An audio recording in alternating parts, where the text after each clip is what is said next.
ಒಂದು ಜ್ವರ ಸುಮಾರು 1.5 ತಿಂಗಳಿಂದ ಪ್ರಾರಂಭ ಆಗಿದೆ. ಮುಂಜಾಗ್ರತೆ ಕ್ರಮವನ್ನು ಆರೋಗ್ಯ ಇಲಾಖೆ ತಗೋಬೇಕಾಗಿತ್ತು, ಡಾಕ್ಟರ್ಗಳು ತಗೋಬೇಕಾಯಿತು, DHಗಳು ತಗೋಬೇಕಾಯಿತು. ಆದರೆ ಅದು ಯಾವುದೂ ಮುಂಜಾಗ್ರತೆ ಕ್ರಮ ತೆಗೆದುಕೊಂಡಿಲ್ಲ. ಆಮೇಲೆ ಈ ಹೊಸದಾಗಿ ಮಳೆ ಬಂದಾಗ ಹೊಸ ಮಳೆ ನೀರಿನಿಂದ ಬರುವಂಥದ್ದಿದು. ಅದಕ್ಕೆ ಒಂದು ಜಾಗೃತಿ ಮೂಡಿಸುವಂಥದ್ದು, ಔಷಧಿ ಸಿಂಪಡಿಸುವಂಥ ಒಂದು ವ್ಯಾಪಕ ಅಭಿಯಾನ ಮಾಡಬೇಕಾಯಿತು, ಅದು ಕೂಡ ಮಾಡಿಲ್ಲ. ಆಮೇಲೆ ಡೆಂಗು ಜ್ವರ ಬಂದರೂ ಕೂಡ ಅವುಗಳನ್ನು ಬೇರೆ ಕೆಟಗರಿಯಲ್ಲಿ ಹಾಕಿ ಡೆಂಗು ಸಂಖ್ಯೆ ಕಡಿಮೆ ಇದೆ ಅಂತ ತೋರಿಸೋ ಮೊದಲು ಪ್ರಯತ್ನ ಮಾಡಿದರು. ಟೆಸ್ಟ್ ಕೂಡ ಭಾಳ ಕಡಿಮೆ ಮಾಡಿದ್ದಾರೆ. ಈಗಲೂ ಕೂಡ ಟೆಸ್ಟ್ ಕಡಿಮೆ ಆಗ್ತಾ ಇದೆ. ಭಾಳ ದೊಡ್ಡ ಪ್ರಮಾಣದಲ್ಲಿ ವ್ಯಾಪಕವಾಗಿ ಈ ಬಾರಿ ಆಗಿದೆ. ಅವರ ಅಧಿಕೃತ ಸಂಖ್ಯೆನೇ 7,000 ಇದೆ. ಸತ್ಯ ಹೇಳಬೇಕಾದ್ರೆ ಅದರ 2 ಪಟ್ಟು ಡೆಂಗು ಇಂದ ಬಳಲ್ತಿರುವಂಥ ಪೇಷಂಟ್ಸ್ ಜಾಸ್ತಿ ಇದ್ದಾರೆ. ಪ್ರೈವೇಟಲ್ಲಿ ಭಾಳ ಜನ ಇದ್ದಾರೆ. ಸಾವು ಆಗ್ತಾ ಇದೆ.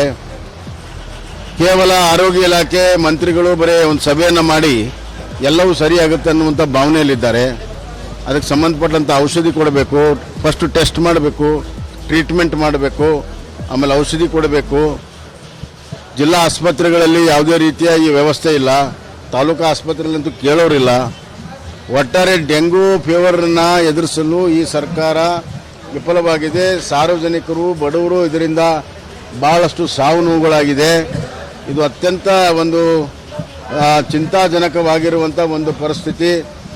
ಕೂಡಲೇ ವಾರ್ ಫುಟಿಂಗಲ್ಲಿ ಪ್ರತಿ ಒಂದು ಜಿಲ್ಲೆಯಲ್ಲಿ ಒಂದು ಟಾಸ್ಕ್ ಫೋರ್ಸ್ ಮಾಡಿ ಈ ಡೆಂಗು ಫೀವರ್ಗೆ ಕೂಡಲೇ ಕ್ರಮವನ್ನು ತೆಗೆದುಕೋಬೇಕು. ಇಲ್ಲದಿದ್ದರೆ ಭಾಳ ದೊಡ್ಡ ಪ್ರಮಾಣದಲ್ಲಿ ಹಬ್ಬಿದರೆ ಮುಂದೆ ಅದು ಬೇರೆ ಬೇರೆ ರೋಗಕ್ಕೂ ಕೂಡ ಕನ್ವರ್ಟ್ ಆಗ್ತದೆ. ಡೆಂಗು ಫೀವರ್ ನಂತರ ಚಿಕನ್ ಗುನ್ಯಾ ಈ ಥರ ರೋಗ ಕನ್ವರ್ಟ್ ಆಗಿಬಿಟ್ರೆ ಭಾಳಷ್ಟು ಜನರಿಗೆ ತೊಂದರೆ ಆಗ್ತದೆ. 6 ತಿಂಗಳು, 8 ತಿಂಗಳು, 1 ವರ್ಷ ಅದು ಅನುಭವಿಸ್ಬೇಕಾಗ್ತದೆ. ಆದ್ದರಿಂದ ನಾನು ಆರೋಗ್ಯ ಇಲಾಖೆ ಸಚಿವರಿಗೆ ಅತ್ಯಂತ ಒತ್ತಾಯ ಮಾಡ್ತೀನಿ.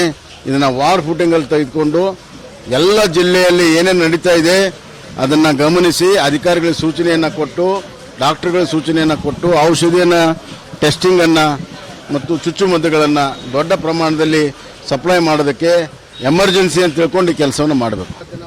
ಈಗ ನಾವು ಇದನ್ನು ತಡೆಗಟ್ತಿದ್ರೆ ಸಾಂಕ್ರಾಮಿಕ ಆಗುವಂಥದ್ದು ಇರೋದ್ರಿಂದ ಕೂಡಲೇ ಟೆಸ್ಟ್ ಮಾಡಿ ಪ್ರಾರಂಭ ಹಂತದಲ್ಲಿ ಅದನ್ನು ನಿಯಂತ್ರಣ ಮಾಡಬೇಕಾಗತ್ತೆ. ಭಾಳಷ್ಟು ಬಡವರಿಗೆ ಟೆಸ್ಟ್ ಮಾಡಿಸ್ಕೊಳ್ಳುವಂಥ ವ್ಯವಸ್ಥೆ ಆರ್ಥಿಕವಾಗಿ ಸ್ಥಿತಿ ಇಲ್ಲ. ಅದಕ್ಕಾಗಿ ಫ್ರೀಯಾಗಿ ಟೆಸ್ಟ್ ಮಾಡಲೇಬೇಕು ಸರ್ಕಾರ. ಆ ಕೆಲಸವನ್ನು ಮಾಡಲಿ ಅಂತ ಆಗ್ರಹವನ್ನು ಮಾಡ್ತೀನಿ.